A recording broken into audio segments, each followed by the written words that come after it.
Wednesday, Firearms in Film and Entertainment. Every Wednesday, we take a look at movies, books, magazines, games, and even podcasts, videos, and memes. There's a tactical quiz, and we'll take a look at Instagram posts that feature the hashtag #DailyGunShow.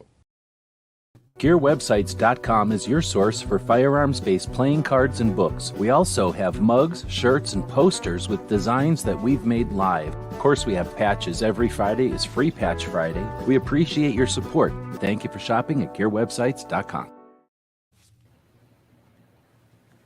And welcome everybody to our our daily gun show. We come to you live every weeknight at midnight Eastern, and we talk about guns for a while. So, is the background noise too bad? I got a lot of fans going here. No, it's not bad at all. All right, so thanks for that. Thanks to Barbecue for jumping in. DJ jumped in to play the tactile quiz tonight, and tonight we're playing it a little differently in that it is an episode of Stump the Chump. So they've got to bring questions to the quiz, and first ones, well, anytime you can get 3 questions that I can't figure out from Firearms Museums, then doing some kind of patch system that we got going on here. So, did you understand the rules, what we're playing tonight? Yeah, seems pretty straightforward to me. Okay. So, yeah, so I guess I don't know how to do it, so we only got 2 of you, so go ahead, feel free. Bring it on. All right. All right, then. I got one if you're ready. Yeah. Okay. Who was recently named the director of the NRA Museums? That's a good one. That's somehow known. It's like that's some hidden question or something. Announced a month ago. Oh, really?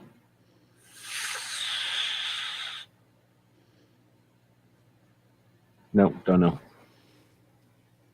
That's All Philip right, Schreiber. Who? He's been Philip Schreiber. He's been a staff curator for 33 years. Started in 1989 as an assistant.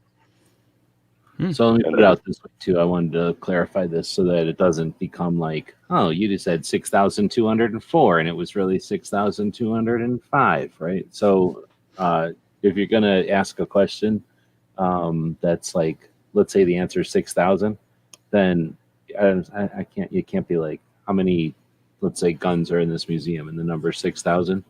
You got to give me like, how many guns are in this museum? 4,000, 5,000, 6,000, 7,000, or something. Like, give me some kind of choices so that I can at least get into the ballpark. So I'll give you that one, but just in the future, don't make it like impossible. I'm not some sort of genius. I should have said questions out of either the websites or the books that we've posted, right? So that you can't just come up with stuff that's impossible to know, and right? But like Baron's saying, multiple choice might help. So you don't have to have a bunch of stuff, but give me a chance. But anyway, go ahead. All right. My question was going to be, what museum is in Fort Oglethorpe, Georgia? All right, I was doing something. What museum is what? Located in Fort Oglethorpe, Georgia. Fort Oroville? Oglethorpe. Fort Oglethorpe. The only museum I know of is the Fuller Museum in Georgia. Yep. The Claude Fuller Arms Collection. Oh, really? Is that the name of the thing? I know it's on the Chickamauga battlefield, but I had no idea what the name of the town was. Yep. Okay.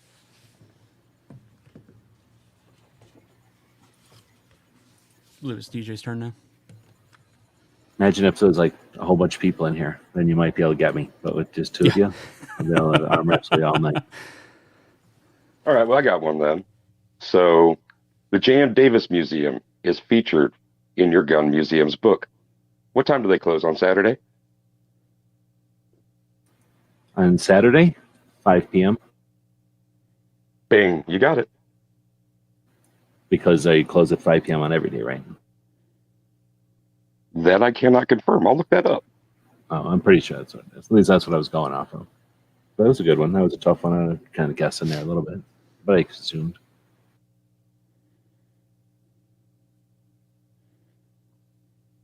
That brings up barbecue, right?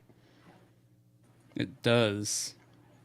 Yeah, so basically the way this works is on Wednesdays we do a tactical quiz, and I don't have any interest in just doing some boring garbage that is the same all the time. So we're making it interesting by messing around with it a little bit. This week they knew that it was that it was a stump the chump situation because I told them like an hour ago. So nobody had time to prepare for this. So kudos to those who were able to jump in and jump on. So then the other thing is, if you're out here watching, Foss, Baron, feel free to throw questions out there as non-participants.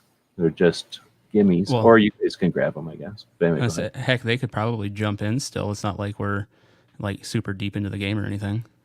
no, pretty deep into the game, but let's keep going. I'm 6 minutes in.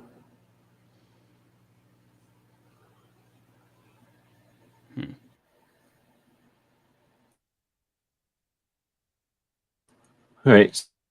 We went with gun museums today because May 18th turns out to be International Museum Day, and museums are pretty freaking good. So while these guys are trying to come up with questions or whatever, I'm going to flip over to gunshopguide.com, which is a website. I don't even know when we set that one up, a long time ago. And back in the olden days of us doing stuff, there was no YouTube yet. There was no fast internet yet. There wasn't even, nobody knew what the internet was going to be back in the early days. So I could buy internet, or I could buy domain names, and one of the names I bought was Gun Shop Guide. Guess why? So that I could talk about gun shops in it. So at some point I added shooting ranges and then firearms museums, and that's what we're talking about today, is the Firearms Museum page over there, or tab. And then there's all kinds of information over there about the different ones, and links to them and information about them and so forth. So, in what year was the National Firearms Museum established? 1925, 1928, 1935, or 1938? Right, so the National Firearms Museum is the one in, or the NRA Museum. So what were the choices again? 1925, 1928, 1935, or 1938?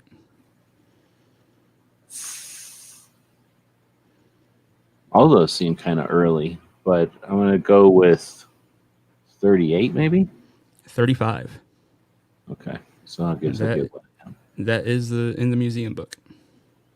So that is BBQ equals 1. And then and that was because they started it somewhere and then they eventually moved it to where it is now, and that's what I must have been getting glitched on or something, I guess, right? Yes, because it does say that it was moved in the book. And now it sounds like the NRA museums are closed right now because of, garbage and excuses or whatever.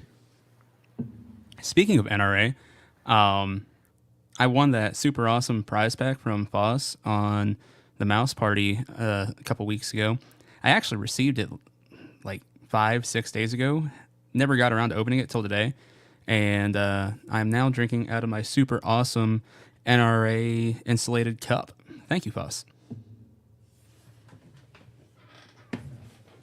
Got a similar story in two ways. One, I was driving up to Phoenix last week, and I went to go grab a bag to put stuff in, and then inside of that bag was the thing that Clover gave me at SHOT Show. So I got a mail call Monday from SHOT Show that Clover handed off to me, and Nice. then I just totally forgot about it. Or I guess I put it in that bag, and I don't know, whatever. It's stuck in that bag, and I totally forgot about it until now. And then Alan Anker sent me some stuff, so we'll have a bunch of interesting stuff from Alan Anker upcoming. Awesome. Oh, So, I got a question about the gun museum for you. It's going to deal specifically with one. I'm not sure if you've been, so you just have to let us know. That NRA National Firearms Museum. Have you been to that one? The one in Virginia? Oh yeah, definitely. Right on. So it's a multiple choice. How many guns do they have in their collection? Is it more than 2,500, more than 5,000, or more than 7,500? All right. So the NRA has guns from everybody, from members and from famous people, and then from other reasons, people donate them, or organizations and police departments and stuff donate them. So they've got a lot of guns. So the question or the options were 2,500, 5,000, or more than 7,500. So J.M. Davis says 6,000. They don't have more than that, and there's more than 2,000. So I'm going with whatever the middle one was again. 5,000. With 5,000, actually, according to their website, it's more than 2,500. So not quite yet 5,000, but they're getting close to J.M. Davis. J.M. Davis is a really big one. Have you been to that one? Oh yeah. So I've been to all of them except I've been to basically all of them. I've been to 30 of them. There's probably a couple that are big ones that I haven't been to, but most of them I've been to. But the NRA Museum in Virginia has 2,000, 3,000 only? No, more than 2,500, but not yet more than 5,000. Okay, cool. So yeah, that's not the biggest museum physically or numbers, but an impressive collection. Definitely, it used to be worth seeing all the time because it was open to the public for free, basically every day except Thanksgiving and Christmas. Baron's got one. How many guns are on display at the Jonathan Browning home and gun shop? 4, 5, 6, or 7. It's very few, so I don't remember what I put in there because I think I just made up a number. But I'm going to go with 6. Because basically what that is there's Jonathan Browning is the dad of John Browning, and before Browning was born, Jonathan Browning lived in the very west coast of Illinois. Like literally, you could wing a rock from his front door to the Mississippi River. And I don't know who it was. Somebody ran the Mormons out of Illinois, and like literally burned the whole town down and ran them out of Illinois. So when the Mormons were no longer getting run out of places, they went back and bought all that area, and then they rebuilt certain places, certain buildings and shops and pieces of that old town from back in the day. And the Jonathan Browning home and gun shop is one of the things that they rebuilt. So it's kind of cool because you're hanging out in a building that's made in the style of the old days, but it's a new building, right? But it's in the style of the old days on the foundations of Jonathan Browning's dad's, or Jonathan Browning's home. And that was where he made the harmonica gun. So it's basically like a Derringer with a bar with a bunch of chambers in it. And then as it goes through, it's kind of like a harmonica. As it goes through, instead of being round like a revolver, it just goes through.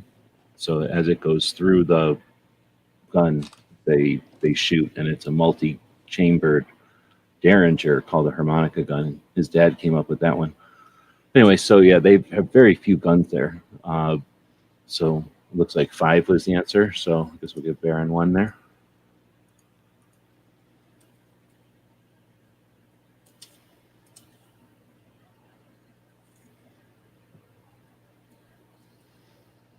Nice. Good job, Baron. You don't have to wait for wait for one time. Go ahead. In West Point, New York, there's a museum. There's some firearms there. What museum is located in West Point, New York? Well, that would be I think it's just called. Isn't it just the West Point Museum? Yes, sir, it is. Point? Yes, it is. Okay. Scared me. I'm like, I don't think there's a different name for that. And I think that might be our oldest military museum, if not the oldest museum. So, never been to that one though. That'd be a good one to check out. It is considered to be the oldest gun museum in the United States, I believe. You're right. What you got, Barbecue? In what year was the National Firearms Museum moved? 1988, 1995, 1998, or 2005? As soon as you said what year, I was thinking 98, so I'm going to go with 98. It's 98. Okay. I must have written that too many times just because I knew that one as soon as you said it. Got another one about location. Where is the Rock Island Arsenal Museum located? City and state, please. Well, you're making those too easy because it's located on the island of Rock Island in Illinois. Outstanding. So that is our second oldest museum and kind of adjacent to the, what is that called? The Springfield Armory. So I haven't been to that one only because they made it like a pain in the butt to get to it when I was there because of shutdowns and garbage and excuses again. Like they just shut down a bunch of museums all the time. It's a way to put political pressure on people, I guess, is to shut down the museums and make it so that you can't appreciate history or whatever. So I haven't been to that one. Maybe I was when I was a little kid. I really don't remember. But the Rock Island Arsenal is an island on the Mississippi. So back in the olden days, that would have been like being on a highway or a train track or something. You know, being on the Mississippi gave them access to getting it to New Orleans and then everywhere on the East Coast real quick.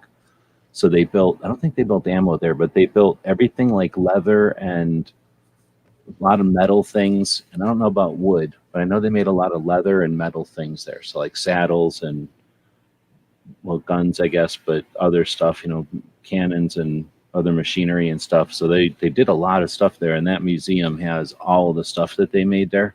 And it's basically like a city on an island. So it's easy to defend. And then each little block of the city is, you know, making different industries and stuff. And it was all just to keep the military going. So it was back in the olden days and kind of a cool museum. I think they went up until like the Grand and that was it. So, you know, everything from the Grand backwards. So, which of these three museums is the oldest? J.M. Davis,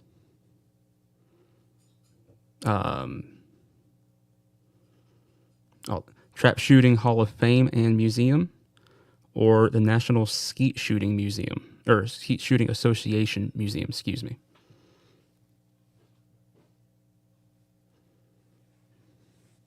All right, so J.M. Davis is like the 60s, and I know that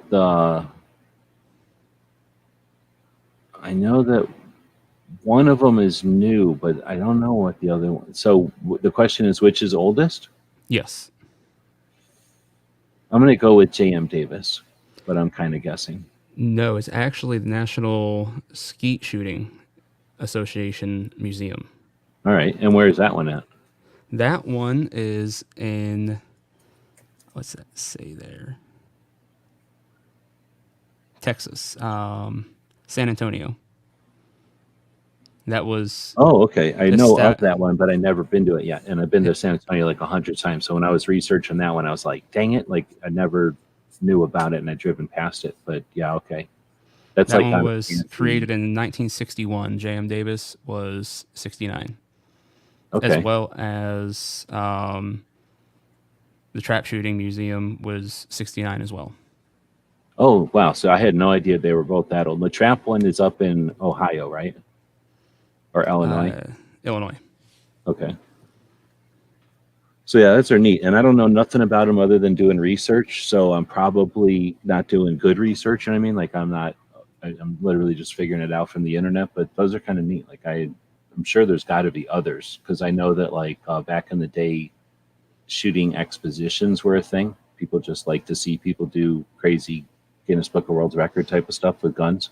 So they'd shoot like 1 million pieces of wood or, and I'm not even kidding, like 1 million pieces of wood. It would take them like a week or something. And then they'd be like, this is the rifle I shot 1 million pieces of wood with. I don't know. So there's got to be other museums out there for achievements with firearms. So Baron is saying, well, there's two of them here. What castle and museum is located on Pompeo? Polypel, that's how they say it. Island, New York. Whittingham Castle, Autry Castle, Woolaroc Castle, or Bannerman Castle. So that one's too easy, but it's Bannerman Castle. So the other ones, that's a good answer. That's a good question though, because that makes you think if you're not paying attention or if you're not focused on it, because that one kind of takes some of the other museum names and throws castle with them. So that's a good one. But didn't you try to visit Bannerman Castle at one point? Oh no, I've definitely tried to visit it multiple times, but I have successfully visited it with John Z, who doesn't really show up to this chat very often. But John Z came up from New York at the time, and we visited the castle. Super cool, awesome. Definitely recommend it, but no points for that one. And then Baron threw a second one out here. Where is the Texas Rangers Hall of Fame? Where is it located in Texas? In Austin, Houston, Waco, or Fort Worth? So, you would think the Texas Rangers Hall of Fame isn't going to be all that interesting, but it's really hard not to put that one in it's definitely in the top 5, I think, museums in the country. But if you're in Texas, you're probably going to put it in the top 3, but you got things like Dragon Man that are competing with it. But it's in Waco, and definitely worth checking out. And just a side note, when you're in Waco, there's also the Dr. Pepper Museum there, which is kind of cool. So I got a question coming out of Kentucky. So have you been to the Kentucky Military History Museum? No. Is that on my list? I'm not sure that it is. It should be. Go ahead. No, I haven't been to that one. I didn't put many of the military ones because each fort and each base and each post pretty much has a museum, and then the military intentionally divides their artifacts up between all the museums. So basically, it's just really tough to list them all because there's a lot. But and now they're kind of a pain to access sometimes. But have you been to it? I have not. But I've learned just a little bit about it, and it's got a really cool story. I'll go with my question first, though, because you got a shot, right? So the Kentucky Military History Museum is housed in what was formerly a what? All right. So is this on my list? Did I have it in here, or are you finding this somewhere else? I don't know if it's covered in the museum book or not. I don't have one in front of me. Oh, okay. I tried to find it, couldn't. Because I think it's either going to be in an armory or in a hotel or something like that, or I forgot what the other building was. So I'm going to go with a armory. And arsenal is what it was originally, an arsenal in those times, because we're talking a long time ago. So check this out. After the previous one burnt down in 1836, the state decided they were going to have a new one, and took 15 years to build it. But it has a castle-like structure. And so when that Bannerman Castle question came up, I was like, oh, okay, cool, this one. So in 1850, it's there. And the National Guard was there until like 74. And it's part of some complex that looks like, from what I can see, something that you might enjoy. Where at in Kentucky? Let's see. This is not the address portion of that. Moment, please, while I grab that. Kentucky a bunch of times, but I never got to choose. When I was a little kid, we would go to Kentucky, I just knew I was in Kentucky kind of thing. But I don't remember any kind of castle or any kind of stories of any kind of castle. And it's not a place we would go. Sorry to interrupt there. It's near downtown Frankfort, Kentucky. Huh. Right on. So I guess I got that one? Yeah. Okay, so no points for you. Then Baron throws another one out there. Texas Ranger Hall of Fame charges $4 for children, and how much for adults? 6, 8, 10, or 12? I paid the adult rate, so I'm almost positive it was $10, but it might have been 12. But that's a good one. Okay. So the Boot Hill Museum has how many firearms on display? 100, 200, 300, or 400? That's a tough one, actually. So, I mean, I wrote all that down, and I still can't remember. Oh, I want to say 300. The book says 200 plus here. Okay. Yeah, so that's they have a lot, but the way that they're organized is like a dozen in each window display, and I'm trying to remember how many window displays. And there might have been a couple with like 60 in there, but most of them just had like a dozen.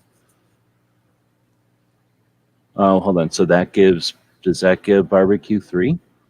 I think it does. I'm assuming you're gonna keep going. Does it? Yeah. Heck yeah, we got plenty of time to kill here, don't we?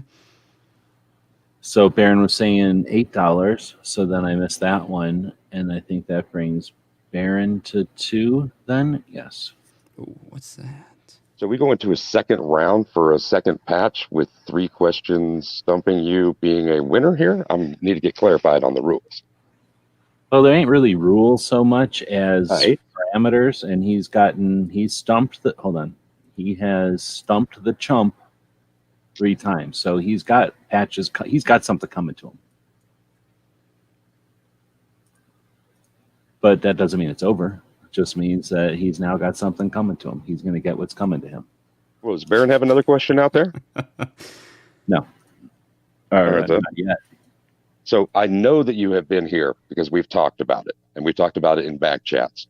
I'm talking about the Cody Museum. This is another one of those multiple choice questions, and it has to do with number of firearms there. Is it more than 4,000, more than 5,000, or more than 6,000? Ugh. Here's the deal. They didn't let me in, so I don't even know. So I've been there. I drove all the way to home and to go there, and then they wouldn't let me in there. I didn't go there just for there, but I was there and they didn't let me in. But they have a lot, and they don't show most of them. So I'm going to say whatever the middle was it 5,000? It was, and it is. Good job. Oh, really? Good. I was kind of guessing, but I didn't want to give them. I knew they didn't have more than the big museums, but I know they are a big museum. But like I say, most of their stuff is like the Winchester collection, the Winchester company or whoever gave it to them, and then they just threw it in the basement and don't show it to anybody. So it's like they own the guns, but they don't show them. The Smithsonian gave them guns, and they just hide them downstairs. Yeah, there's definitely a big difference between number in a collection and number on display. When you take a look at some of the numbers that some of these places might have, where it's like, we have more than 5,000 in our collection. Okay. And with 500 on display, it might be a quicker walk than you might think. And so that guide that you put out, I actually gave a couple of those away as Christmas presents. Well, Christmas, birthday, maybe, combination, but 2 of them nonetheless. And in there, you do feature a couple of cool things. So while the next question's getting percolated, what are some of the things that you cover in that guide? The one that you're talking about over on the Gear website store? Yes, sir. Yeah, I don't even remember. I think I built that in 19 or 20. So 20 maybe. So it's a couple years ago that I made that. So I think it was 20. However many pages, 20 pages, let's say. So there's a page or museum per page from what I remember. But I don't honestly remember. I mean, I remember putting some time into it, but then, I was done and I moved on to the next project. So It's one thing that I really appreciated and can remember from it was that you included if it was difficult for people who weren't just moving around on 2 feet. So you did give a nod towards that, and also those barbecue site limited. You did make comment on how easy it was to view things and characterized in many of them, if not all of them, how the majority of the collection was displayed, for instance, behind glass, and how that might impact photo taking, that kind of thing. So I really grooved on that thing. That's why I picked up a couple extras. right on that. Thanks for bringing that up. I'm going to interrupt barbecue just to harp on that, because that was a part of what I wanted to have in the tour guide, because it's designed to encourage people to go to the museums and visit, and saying, hey, go visit the museum, and then now you're on your own is kind of leaving you hanging, right? So while I'm not going to show like a ton, I don't have a ton of pictures of what's in the museums, actually any of these pictures of what's in the museums. I just show the museum itself, but then there's, what do you call it, like accessibility. Like some of these are in old armories, or they're in like the Texas Ranger Hall of Fame Museum is in some kind of old building from Texas, like I don't know, the Texas Ranger building or something. So it's some old-fashioned building with old-fashioned floors that are, I don't know how to describe them, kind of like a turtle shell or something. Like they're old rocks that are kind of smooth from a million people walking on them, but they're literally just rocks smashed together. Like it's the most bumpy floor I've ever been in, and I almost twisted my ankle just walking in it, walking. Like it's not a great floor. The doors are small because it's an old building. There's a couple of places that are like that actually, that are kind of the whole point of an old building, of a museum, is to remember history. So they like to cram them into old buildings. So anyway, because of that, you get bathrooms that are hard to get to. You get, I mean, with the ADA, American Disabilities Act, they have created ramps and widened doors and stuff, but not always. If it's a historic building, they don't have to do everything. You don't have to destroy stuff to make access, right? So I tried to include that. And then, like you say, the lighting and the photography, a lot of times, especially with like leather and clothing, they'll turn the lights off in a museum. In fact, there's a couple of them that if there's a lot of leather and clothing, the lights will be off unless you walk over to it, and then some lights will come on, but they're trying not to let any of that stuff degrade. And that can be frustrating if you expect everything to just be like a, I don't know, like some kind of, things that aren't fragile that get displayed with bright light. You're not going to get that at every museum. So I tried to incorporate some of that, both for photographers and again for people, just to have realistic expectations of the museums, so that they don't get somewhere and find out, oh, this is the kind of museum where I can't take flash photos. Mm-hmm. Okay, sorry. Thanks for the option. Because really, I appreciate everybody kind of throwing softballs here. At least it feels like you're throwing softballs, so that we can kind of really chat about the museums more than anything here. But thanks for letting me interrupt you there. No, you're good. So I got two things. One, your museum's guide is actually, I believe, 32 pages. Yeah, 32. Okay. If you count the front and back, because with the way you numbered it, the cover would actually be page 1, which would mean the back cover would be page 32. And then my question is, opened in November of 1988, what museum could you find in Los Angeles, California? In 88. So in Los Angeles is the Autry Museum. Yes. And the what do you call it? Los Angeles Police Museum. But I was going to say in 88, I think it's Autry. Police Museum's a little older, I think. Yes.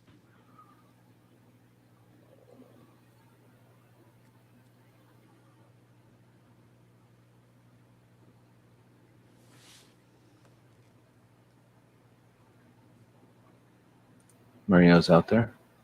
Baron through another one. NRA's National Sporting Arms Museum is located in Springfield, but what state? So the Sporting Arms Museum is the NRA's got 3 museums. One of them is one of them is in Virginia, and then one of them is in New Mexico, and the other one is in Springfield, Missouri, is the answer. And then the one in Springfield that Baron's asking about is the one that's focused on, I guess they call it National Sporting Arms. I called it the Shotgun Museum, but it's at first, when I first heard about it, because I thought it was going to be for like shotgun sports, but it's sort of like a whole bunch of guns that the NRA had. Like I mentioned before, there's like guns that somebody shot, literally like 1 million pieces of wood. They just sat there for a week shooting pieces of wood or something and never missed.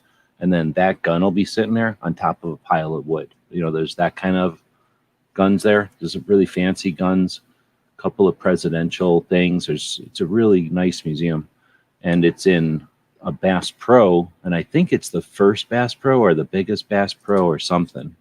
Because it's like a Bass Pro the size of a mall. And then upstairs towards the south end of the building, there's a museum for the NRA, whatever it's called, Sporting Arms. But there's also a bow hunting museum and then some other kind of hunting museum there. There's like 3 different museums in that Bass Pro, and they're pretty cool. Like you think, oh, 3 museums in a store, but they're doing it right. So, G, have you been to Dragon Man's recently? Ugh, last time I was at Dragon Man's would have been 19, I think. That's not No, recent enough. You got any plans to maybe run it up and check it out anytime soon? nah, because of gas. But no, I'd definitely like to. I think you need to check out Dragon Man's ideally once a year because he changes so much. But and let's see, where would it be? I think Dragon Man's would basically allow me to go to Dragon Man's will let me go north to Denver, say hey to Conda or whatever, jump over into Wyoming, book over to Salt Lake City, say hey to Dead Horse, and then check out keep going east or west and check out the Williams Family Museum in northern Nevada, then come back south through Vegas. So that would be if I was going to Dragon Man's, I would try to come back that way. That sounds like a great road trip. So, when you were there in 19, what's one of your favorite memories? Share one of them. So going to Dragon Man's in 19 was after. It couldn't have been 19. It had to be 18. Holy crap. Wait. Yeah. Wait. Whenever it was, I can't remember if it was 18 or 19 now. It might have been 18 though. No, 18 I went to Chicago and came back around, so maybe it was 19. Oh, you know what? It was 19. I think it was 19 coming home from the 2A rally. No, that couldn't have been either. No, I have no idea when it was. The last time I was at Dragon Man's though is I was at Tulsa, and everybody was hanging out in Tulsa, and everybody. Here's what happens in Tulsa. Everybody talks about the Tulsa gun show. Everybody shows up early and hangs out and goes to the show and then hangs out and then hangs out and then goes to the show on Sunday, but then everybody starts to leave. So by Sunday afternoon, there's like 4 or 5 people there, and those people are on their way out. Like everybody kind of says goodbye Saturday night, Sunday morning, and then everybody starts leaving. So I knew that was going to happen, and I didn't have any money to buy something at the show, so I wasn't there shopping or anything. And I guess I just sort of weighed options, and I wasn't staying anywhere. I was just standing in the street in front of their house that they had rented, so I wasn't like wasting a hotel room or anything. So I said, see ya to everybody Saturday night. And instead of even going to the show Sunday, I left Saturday evening or night and drove however many hours it is to get to Dragon Man's straight, and then got to Dragon Man's for the last tour of the year. So I think that was 19, but I don't know if that worked out. It might have been 19 coming home from the 2A rally, but it seems late in the year for that. So I don't think so. But I think that's how the last time I went to Dragon Man's was for the last tour of the season. And it was okay, but the problem is driving into Denver or Colorado Springs in winter, I'm just not used to driving in winter. It's not bad. It wasn't a bad thing. I'm just not used to it. So that was what I remember of it as being real cold. So, when you were there in that visit, your last one, were you able to go out to the range, use the shooting range? No, I never shot at Dragon Man's. I don't bring stuff to shoot. I just bring my own business. So I don't bring stuff to shoot, and I've never gone to Dragon Man's for a machine gun shoot. So that's something I still have yet to do. Well, I got a question about Dragon Man's gun range for you then at the Dragon Man's Museum. They do allow minors who are accompanied by an adult out on the shooting range, and they get to participate.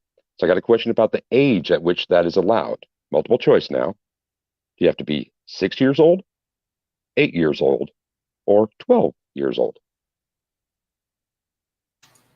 Dragon Man, I'm going to say 6. You got it. I think that's a wonderful way for people to spend, when we were talking about it just this last fall, I believe, could have been spring, visiting there for a machine gun shoot. There was somebody who participated in the conversation who was planning on doing it with their son, I believe, and got the report afterward that they had been able to enjoy that. Got to do some automatic fire there. Sounds great. Baron, got a question again? No, just pointing out a couple of people jumping in saying, hey. There we go. I couldn't find my friggin' mute button. Barbecue must have a question, though. I do. It was ironic that you brought up Dragon Man when you did, because I was actually looking up a Dragon Man question. So, the Dragon Man facility is located on how many remote acres? 173, 224, 260, or 303? Uh-oh. Did you get this straight from New, or is this from my book? From the website. Okay, so it changed because Dragon Man just bought like 80 acres. So I'm going to go with the biggest one you just said. Negative. It's 260. Dang. All right, so now you're up to 4. Although I don't like being wrong there, because that means Dragon Man doesn't have more land. Dragon Man needs more land. So think about this. There's J.M. Davis back in the day, and he sells some stuff and then buys a hotel and then puts his gun collection behind the counter and then behind the bar and then on the walls around the lobby, and then after a while on the hallways, and then eventually even the rooms have guns wired to the walls. There's so many guns in this guy's collection. So people are staying in this hotel in order to check out the guns, but they're also bringing him guns because it's like, Route 66 has all these attractions, things that people hear about. Back in the old days, Route 66 was like the social media of the day. So people hear about this hotel on Route 66 in Oklahoma where you can, there's all these guns. So people that are into guns go to Route 66 and check out J.M. Davis, and he's hanging out and having conversations with people about guns, and he's got guns on his desk, and he's always talking about guns, and there's guns all over, right? Turns out to be like the mayor. He's a nice guy. He does other things, but guns are always on his mind. Then you got Dragon Man, who's got all these guns, and then he makes a museum, shares them with everybody. It's not quite free, but it might as well be free to go hang out at his museum. And then Dragon Man buys a whole bunch of new acres and then starts a RV park. So is Dragon Man the new J.M. Davis? Literally drive up there, hang out, stay, chat with him about guns. I'm looking forward to my first visit for sure. For sure. So I got another question for you, trying to stump Chump. Okay. Where's the National BB Gun Museum located? City and state, please. All right. So if we're talking the Daisy Museum, no, it is in something, Arkansas, and it is in, is it Russellville or something like that, Arkansas? I'm not sure, but I'll look it up. What would he ask me? It's in Rogers, Arkansas. Yeah. Well, I knew it was a name of somebody, but I didn't know if it had a Russellville or something like that. So Rogers is where the Daisy one is. So we're looking for just National BB Gun Museum. That's a different museum. It is. Oh, then I have no idea. So you definitely stumped me on that one. Branson, Missouri. Oh, really? Yeah. Family vacations coming up, summertime coming up, Dragon Man's rocking out with the kids. As young as 6, I can't imagine how thrilling it would have been to be a 6, 8, or 12-year-old for that matter, and being out with a relative like my pa, and getting to throw lead down range at the auto clip. Oh yeah, that would have been a big bunch of fun. So, which one is older? J.M. Davis or the 45th Infantry Division Museum? Well, it doesn't make it easier for me because they're both in Oklahoma, but they're not next to each other. So J.M. Davis is in 69. 45th Infantry, though, I think is before that. Yes. The book says created in 63, opened in 68. Nice. So J.M. Davis was one dude. 6,000 guns? No, 12,000 guns. So, one dude, 12,000 guns. 45th Infantry Division Museum is the 45th Infantry Division. They use whatever that building is. I think it's some kind of motor some kind of, what do they call it, motor pool type of building from back in the olden days. That's their museum. And then at some point, some guy, I don't know if he has any relation, because I don't know. I just know there's a plaque up there that I read. But some dude donates 600 something guns to the 45th Infantry Division Museum. Mm-hmm. So now it becomes more than just the division's museum, but instead a gun museum that they curate. Is that the right word? And then in addition, they do some cool military stuff and some memorials and some things, but then they have this museum also that they arrange by campaigns, like all the different campaigns, and not just the 45th Infantry Division, but the military. All our militaries have.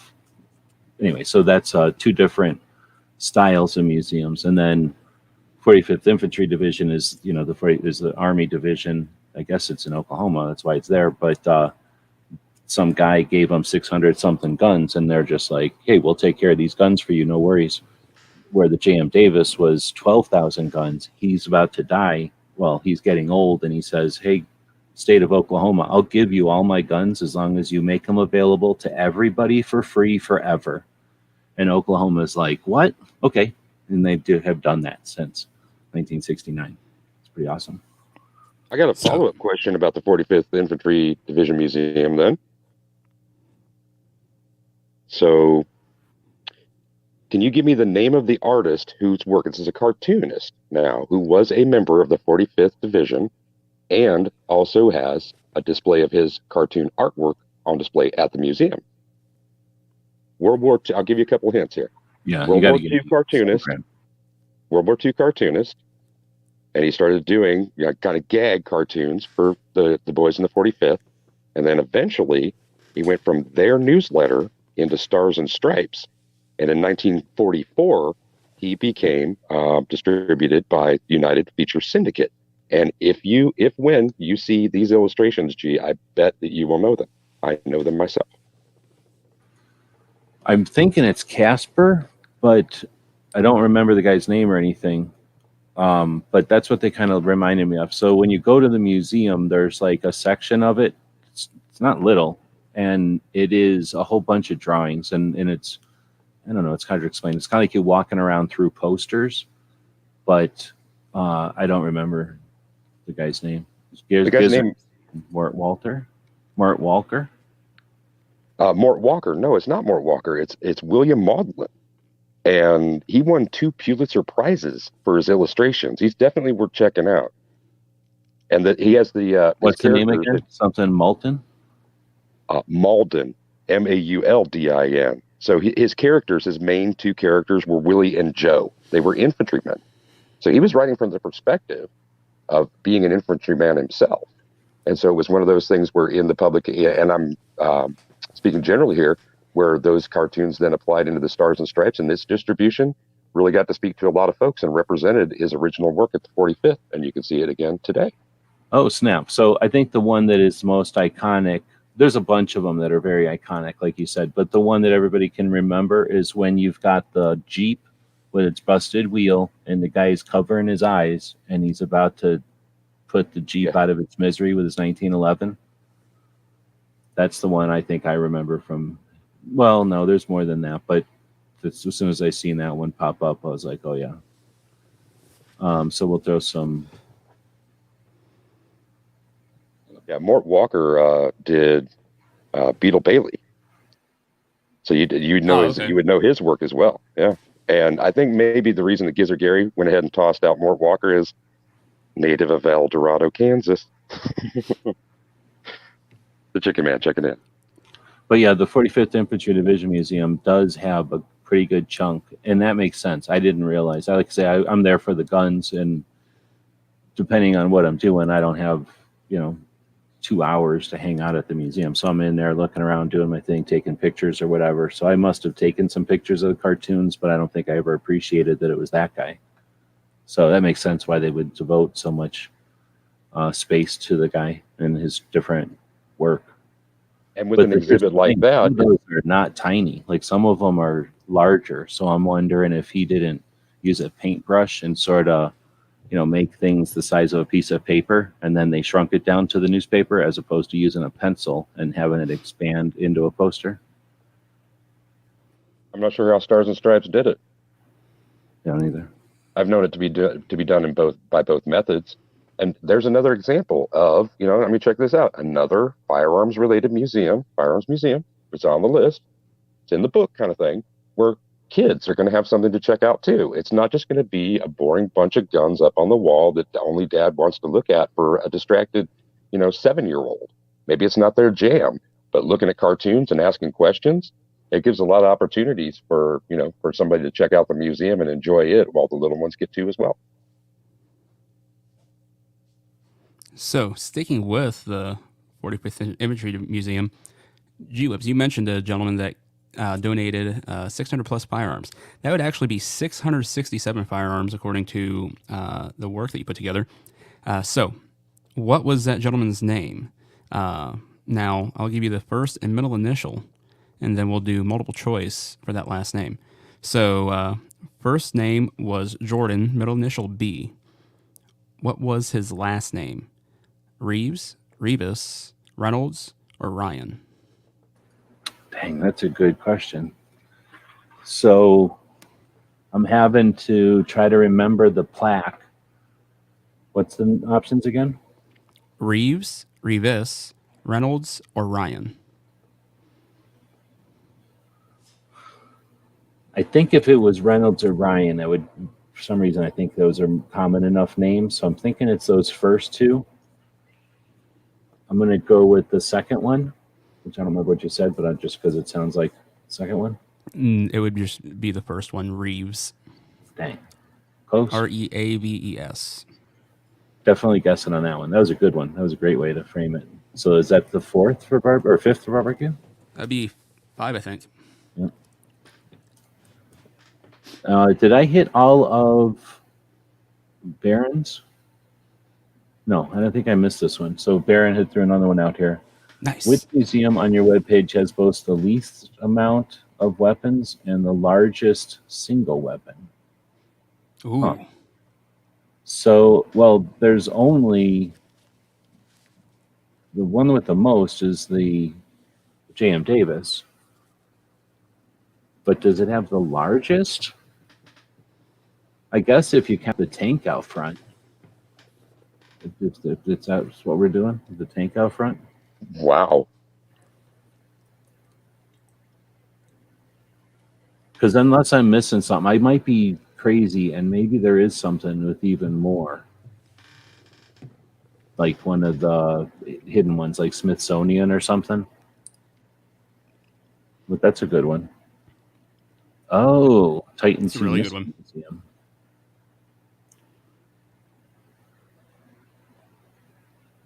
Least amount of weapons and the largest single weapon. Titan 2. Yeah, that's a great question. So there's another one for Baron. I'm trying to go back. Is that 3 for Baron now? Or yeah, right? I think so. Math. I'm only keeping track of my own. Well, it's more for like I got to scroll back here and see. I see a 2 for Baron and I don't see a 3. So I think that's 3 for Baron. Yeah, right on. Another good one. Yeah, that was awesome. So do you have any more? Or can I offer you another one? Yeah, go ahead. So Ogden, Utah. You been to the museum, the John M. Browning there? Oh, definitely. Right on. Well, tell us a little bit about that experience. What's that museum like? Walk us Been through there the a bunch of times. So that's one of the cooler ones because it's Browning, the real Browning, not his dad. And Browning started building stuff and as a kid, and then got his brothers involved, and then bought a factory. So there's the house where he lives in, then there's the factory where he worked at, which is now an apartment building. And then after he has some level of success working with Winchester, he buys a second or a bigger factory closer to downtown. That one's still there. That one still says Browning and Sons and Company on it or something. You can go touch each of these buildings with your hand, every one of them. And then after he invents the 1911, there's this 10-story building with an elevator, which is a brand new fancy thing back in the day. And that's the final Browning factory, which is now a hotel, a 10-story hotel with a big plaque out front for Browning. Then you go over to the train museum or train station, and upstairs is the Browning Museum, which is run by just a group of people that are awesome. And then some old people usually are hanging out there to walk you around and tell you about stuff and answer questions and that kind of thing. So it's Browning would build a gun, sell it to Winchester, and then take apart his prototype and start building the next one. So he didn't really have a lot of artifacts left over. So what they have there is just early guns often, like one of the first ones or something as an example. But there's not a lot of pieces or prototypes of Browning stuff. So what they have is his workshop. Like a chunk of his workshop is just there. You can kind of walk. Wow. You can kind of walk into it, see his workshop and some of the tools he used. And I think they're as they were when he passed. Like a living history exhibit kind of thing. I dig those. Like being able to see things like as they were left or in the actual spots. That's really intriguing. And it's not like, the kind of things like what am I trying to say? Like the old, I've been to, what's that place called? Williamsburg or something. It's not like Colonial Williamsburg tools where they're crude compared to now, but you recognize them. They're the kind of tools we have now. They're just kind of a little bit cruder than now, or not as fancy as now.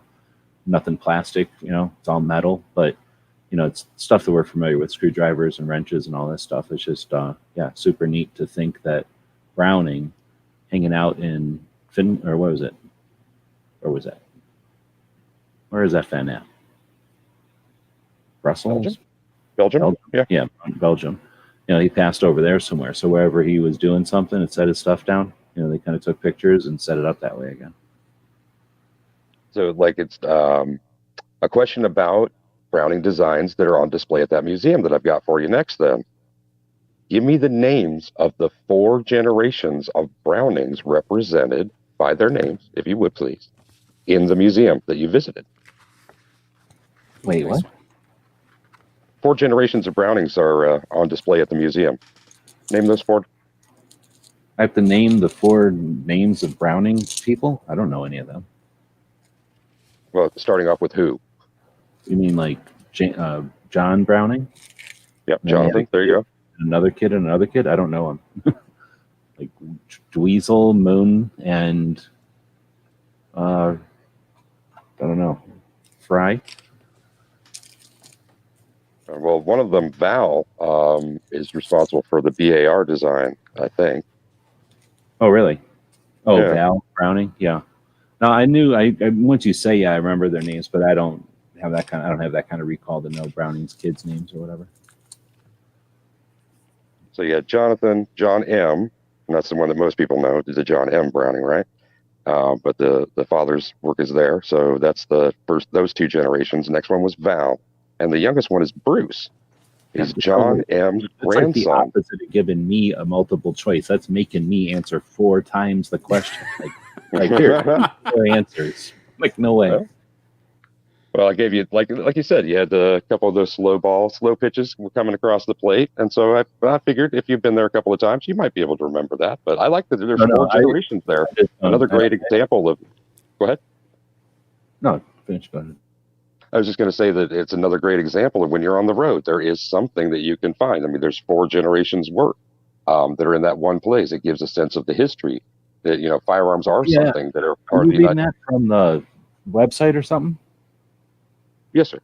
Yeah, see, that's not true, though. That's the thing. There's like a timeline on the wall, and they mention his kids and the descendants, but the museum is about John Browning's designs. You know what I'm saying? Like, it's about John Browning's designs.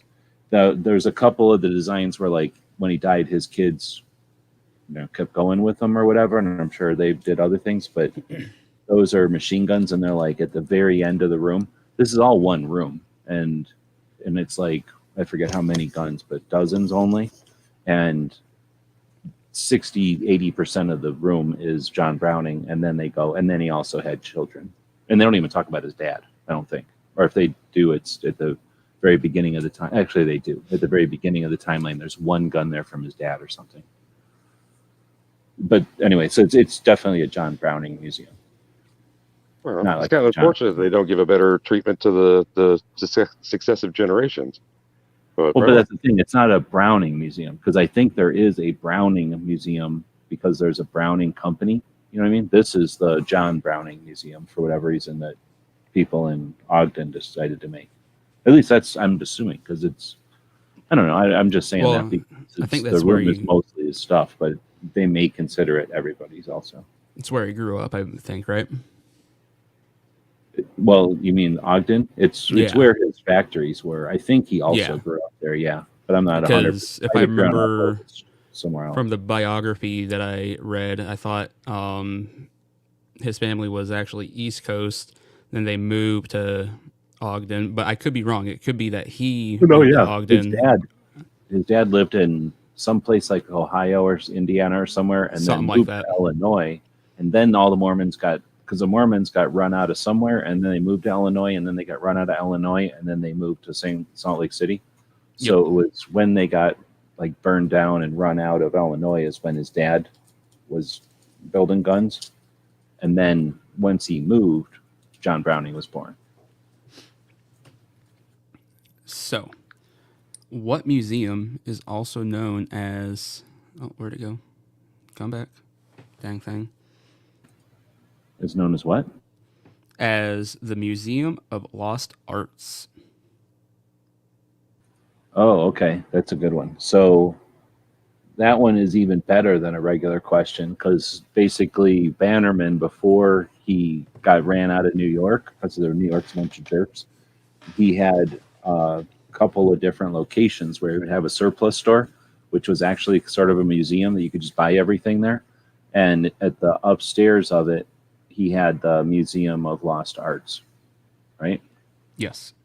And then eventually he was going to make the top floor of his castle the museum, people think. But I've only heard that from people who really pay attention. I don't think that's common. So I got a follow-up on that Browning Museum, since I kind of like went a little too rough on 4 generations worth because I thought it was cool. I got another one about the transition, though, of the firearms themselves. So again, according to the website, we're looking at in Ogden there, the firearms came from the Browning Factory Reference Collection to the site at the current Browning Museum in 1978, but through whose hands did they pass in 1959? Give you a hint. There was something about it, something about a similar organization in a previous question that I asked. Oklahoma. Well, I was reading as you're saying that. So we're talking the guns from Browning are where? The factory reference collection moved from the family in that place through one more spot before they landed at the museum in 1978. Are you talking about the museum in Utah? Yes. Oh, I didn't. Are you reading this from the Browning Museum website? Yes, sir. Oh, okay. So this is, I didn't know those stuff like that was there. So is it went to the Cody Museum? No, it went to the Utah National Guard in 1959. So they helped with the transition of the collection, the reference collection there. Yeah, it's kind of cool. Oh, then I need to definitely pay more attention to the Browning Museum because I had no idea that collection of guns was significant or together. You know what I mean? I thought they were just, people were like, oh, here's some, here's some, here's some. I didn't know it was, I thought it was gathered. I didn't realize it was a collection that was being housed there. So I definitely need to pay more attention to that museum. I also like that it part of that Browning Museum, it's the Union Station in Ogden. Like Omaha itself has a Union Station. There are damn few firearms that are part of it, but there are a couple on display there. So anytime there's another historical building that's included in a complex, I like that. Nice. Is Barron out there with another? I don't like that it's upstairs. It's not the most accessible building or museum, and it's tiny. I mean, Browning should have a bigger museum than the cars. The cars have a huge part of that building. But anyway, what are you saying? Barron has a question? I just wondered if he did. Which state has a gun museum featured on your webpage's Google map? South Carolina, Alabama, North Carolina, or Georgia? On my webpage's Google map. What do you think that means? I think that means that on the webpage there is a Google map pulled up that has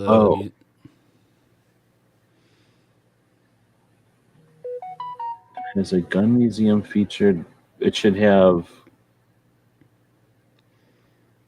Okay, so South Carolina, I don't know of any museum. Alabama doesn't have one, and I don't think North Carolina has one. So I'm going to just use process of elimination and say Georgia, because I'm thinking if there's a map on the website, then it's going to be all of them, right? Okay, yeah, right on. That's a good question too, because I don't even remember what we're talking about here. Oh, I kind of do, I think. If we're talking like a view or a window of all the map of all the locations on Google. Yeah. So, opened in 2008. Oh, hold on. I got to interrupt you just because. My fault. Is there a mouse party tonight? I didn't see one before we started the show. There indeed is. Okay, then go ahead with your question. We'll make two more. We'll give everybody one more, and then that way we cut for the mouse party. All right. So, in 2008, what firearms museum was opened in Raton, New Mexico? Right on. So that one is the third of the NRA museums, and I forget what they call it. It's called the Whittington Center. I think just Whittington Center Museum or something. But that one's another one that's weird as hell. Like, it's in the middle of nowhere. First off, it's right by where Red Dawn was filmed, so you have to go there. It's between where Red Dawn was filmed and Dragon Man, so you got no excuse to not go to this place. It's the largest range we got in the country, so another reason you want to go there. It's a chunk of New Mexico. You can see it from space. I've been there 5 times or something, and I've never been there where I didn't see antelope. Probably other stuff. I definitely seen, what was the hell? Some critter came up to the van like 4 times when I was up there. Like, it's just an experience. It's boring. It's New Mexico, but it's a good part of New Mexico. And for people that aren't used to boring West, you know what I mean? Like, they probably appreciate it. There's better parts of the West. Let's put it that way. It's not the most beautiful parts of the West, but it's awesome. You drive into it. It's huge. It's huge. So you drive into it. You get to the main building. You drive all the way into it. There's apartments. There's like condos. There's campgrounds. There's places for RVs. So there's like almost any kind of style or level of comfort you're looking for. You can get, there's every kind of range you can think of there. So it's just a really neat place. And there's almost nobody ever there because it's in the middle of nowhere. But as you drive into this place, and there's like a building, I guess you'd call it. At least it looks like a building from the outside. And then you start walking over to it. And then you're like, is this a patio, or is this a building, or is this like somebody's porch? What is this? And then you walk into it, and there's like a buffalo and a Gatling gun. And you're inside. There was a door and there's glass and stuff, but you still can't tell if you're on like a porch or on somebody's like, backyard. I don't know what's going on. And the floor is like made out of like somebody just like took wood and laid it on the ground and then put carpet on it. That's how it feels like walking in there. And then all of a sudden you're walking in a gun shop. Like, you just keep walking and you're in the like lobby, and then you just keep walking, and now you're in like a gift shop, and you keep walking, and now you're in a gun shop. And it's the NRA. The NRA owns a gun shop in the middle of New Mexico. If you take a right, you're in the NRA library, where it's just like, what? There's like this giant room in this porch. Like, all the floor is all still weird. And then you're in this like giant library of all kinds of cool guns books and stuff. It's nerdy gun books. And then you take a left and you're in this museum. And the museum is like a big room in somebody's porch with like a bunch of windows, which is super weird for a museum to have giant windows. It's like ruining everything. All the wood and everything's getting ruined by these windows, but you can see everything. And all the guns are just in like tables with glass on them. Like, so they're all about waist height for an adult, and you can just look down at all these different guns and stuff. So it's the weirdest museum. It's somebody like Brownell's or somebody's guns. It's somebody like Hank Brownell's or Bob Brownell's or Dudley Brownell's or something. Yeah. And they just were like, hey, you know what? I'm going to put my guns in the middle of New Mexico on the porch, and then make the NRA wrap a room around it, and then make it available to anybody who wants to walk out there. So it's worth looking at. It's a museum, but I always preface it with, like, if you got a chair, or like if you just have issues with walking, like spatial issues or like whatever, dexterity, It's like a freaking funny house. Like I was just minding my business, tripping over myself walking in that place. It's weird. Like I say, it's like they took plywood, laid it down without nailing it together, and then like on the dirt, they kind of scooted the dirt around so that it was flat, and then put pieces of plywood next to each other, and then laid carpet on that. And then we're like, there you go, start putting displays down and museum and everything. It's like the weirdest floor ever. But anyway, that's in Raton, New Mexico, in the middle of nowhere, New Mexico. And I probably drove past that place 4 times before I knew it was there. Drives me nuts. And then now every time I go near Brownell. it, I check it out. Huh? Frank Brownell was the guy. I think he donated them, so I think he gave them to the museum. It's just sort of like if somebody gave you $1 million and said go to Wanamaker and buy one of every cool gun to make a museum, it's what you would have.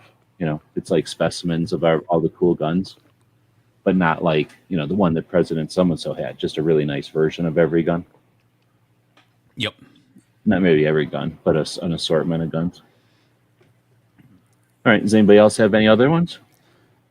If nobody's got any other questions, I've got a question for you, but it's not actually a trivia question. We got Baron out there, right? Yep. You got a last one? It's like last licks and questions and stuff? What do you got?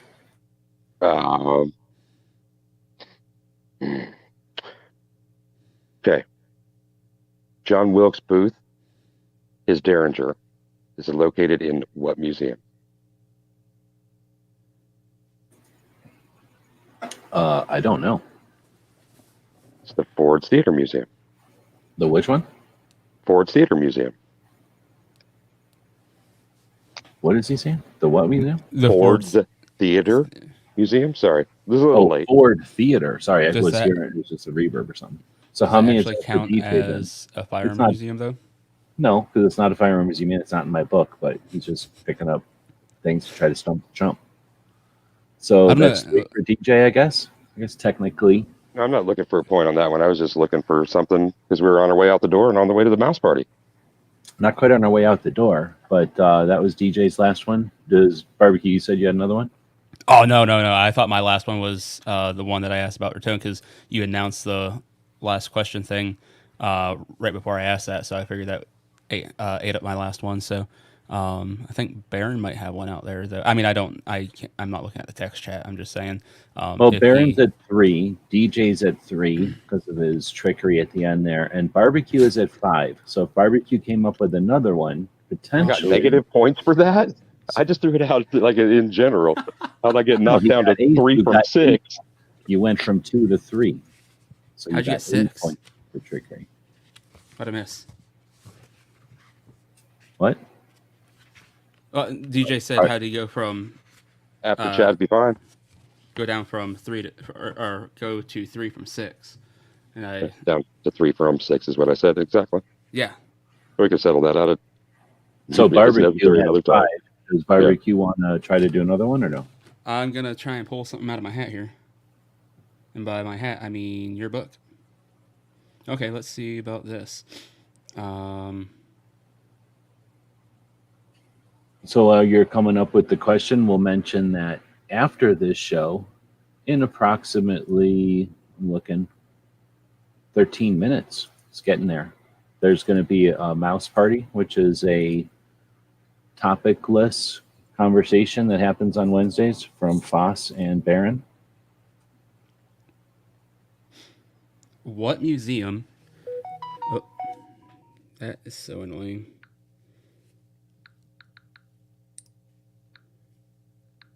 All right, here we go.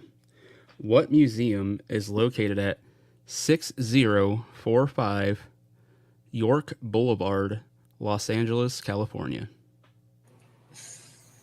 Well, it has to be either the Los Angeles Police Museum or the Aubrey or whatever it is, the Autry. And the Autry is like next to the zoo. What'd you say the name of the road is?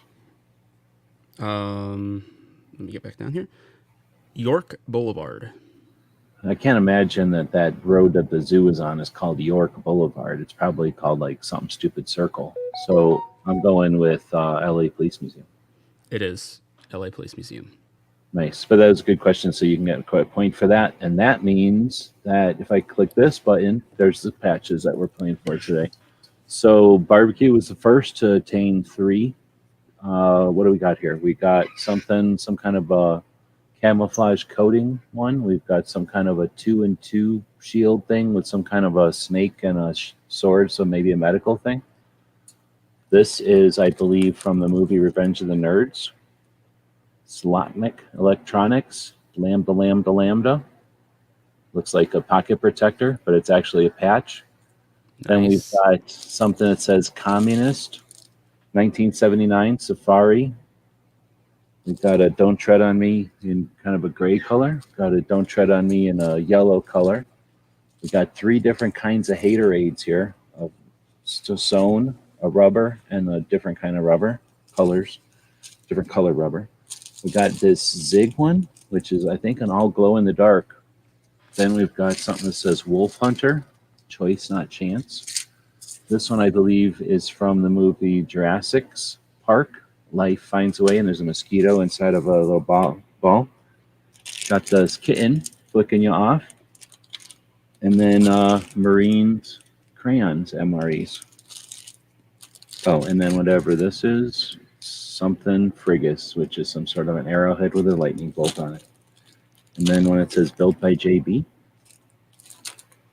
So barbecue, first pick. Then was it Baron, and then it'll be DJ, and then barbecue again.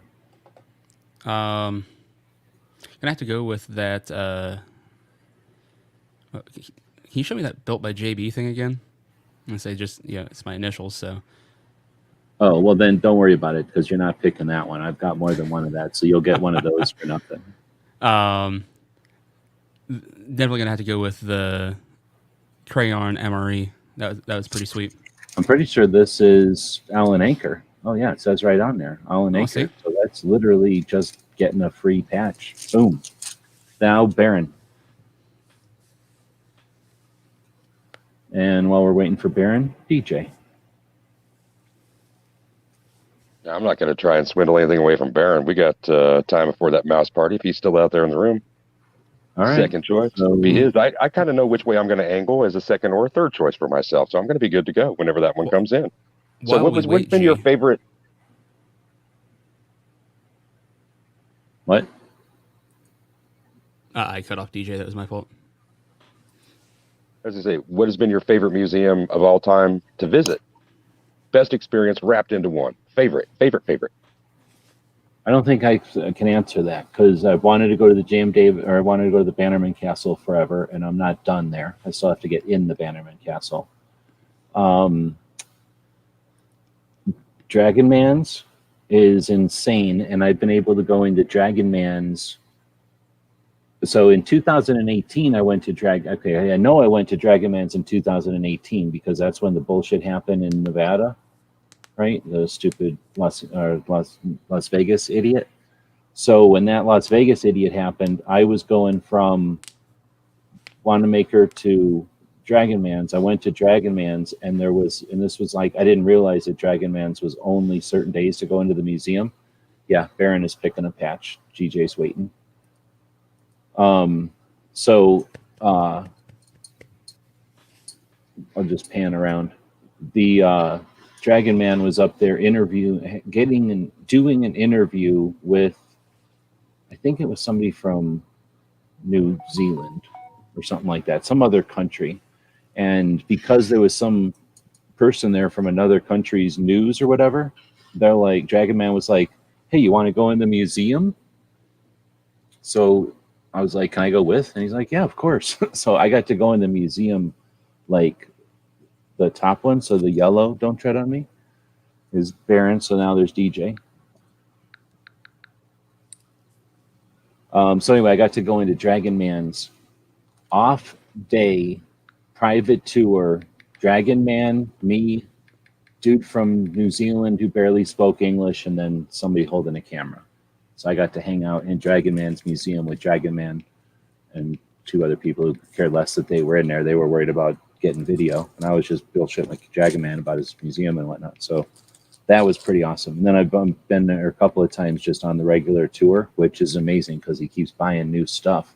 And anyway. So go ahead. Which patch you looking for? Only got 6 Sorry, I minutes. was muted there. That Creighton that crayon MRE patch would be dandy. Yeah, well, the one that Barbecue picked first that isn't on the list, that's over here to the side with this one. Yeah, that would be dandy, except I only have one of them. So since that one is picked, I'll go with Lewis Skolnick's pocket protector. All right, this one, Barbecue is going to be pissed because I got this one from a one-off from another place that I'm never getting these again. So that one is going to DJ.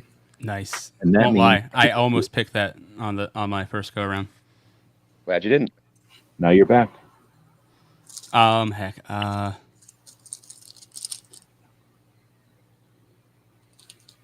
guess one of the Haterades, because why the heck not?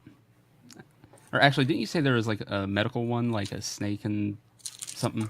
This one is some sort of shield, spearhead, I guess I should say, and then like a snake and a sword on a cross, and it says 2 and 2. I don't know what it means or what it's for. Looks cool. It's embroidered. It's, even better. Oh, okay. All right, so that one's going to Barbecue. So thanks for playing the Stump the Chump. So unlike other shows, unlike all the other firearms-related game shows that happen each week from other channels that go live and have gun-related game shows, this one changes it up each week. So thanks everybody for sticking with us for, what am I doing here? For continuing adventures of how to have fun with playing with firearms awareness and knowledge and history, and moving some patches, because it's really about moving patches. This whole thing was really just a ploy to move some patches. We call it moving rubber in the industry. So Some of the quick older question for folks you. will call it moving hook and loop. What do you got? So recently I had received a package from Roll Call 219, and in that it contained a keychain from the the J.M. Davis Museum that was like a 357 round, but a keychain. So, really? Yeah, it's pretty cool. And so I was wondering, out of all the museums that you've been to, what would you say, which one had like the coolest novelty item? And what was that item? Dude, that's a good question too. So J.M. Davis has an agreement with the Daisy Museum. So there's J.M. Davis BB guns. And I probably should buy one of them one day. That'd be sweet. In some of the museums, J.M. Davis and Browning, you can smash a penny. So you get a penny and you jam it in there and you crank this thing and you smash it. And I know how to bypass it. I know how to hack the penny thing so it doesn't even cost you nothing to smush a penny. So you can hack this penny smasher and get free pennies at 2 of them. That's pretty awesome. There is patches at a bunch of them. The 45th Infantry Division Museum has a gift shop that if you got a kid that is not digging it, is going to dig the gift shop probably. That's pretty neat. The Cody Museum sucks, and their gift shop is the worst gift shop in the whole list of all the gift shops there's out there. The NRA Museum in Virginia has the bookstore. So if you've seen a book about guns, they probably that'd have be awesome. a bookstore, and that's right out front of the museum. And the prices are normal, so it's not like, actually the prices were cheaper than normal. The first time I went to the NRA Museum was like a long time ago in 2001 or something, and the prices were insane. It was like they were giving stuff away because, I don't know why, but everything was like half price there. So I actually loaded up. I brought a whole bunch of souvenirs home from that first visit just because stuff was so cheap. It was crazy. Actually, that's a great question, dude. All the museums, I think, have something, and that would be a neat. I'm going to actually use that for a series, because I think I kind of did that with all my gizmos and stuff with the last time I did a series on the museums. but I can definitely do one on the different swag, going back and maybe looking at the pictures I've taken of their gift shops and stuff. Cool. All right, well, I got to end it because we're 2 minutes away from corking a mouse, and they get all upset because, you know, they're little and fuzzy or whatever. What's happening over here? Yep. So with that, we'll wrap it up. Thanks, everybody, for joining us on this show. We come to you live every weeknight at midnight Eastern to talk about guns. Tomorrow will be travel and technology. See you later. Hey, what are you doing? Trying to look for my button here. I was trying to fill dead air. GearWebsites.com is your source for firearms-based playing cards and books. We also have mugs, shirts, and posters with designs that we've made live. Of course, we have patches. Every Friday is Free Patch Friday. We appreciate your support. Thank you for shopping at GearWebsites.com. This episode, nobody beats the house. Thank you for supporting our projects. If you'd like to buy us a cup of coffee, check out our Patreon channel. The guys and gals at gunwebsites.com encourage you to take a CCW class every year, practice at least once a month, and carry every day. Thank you for watching gunwebsites.com.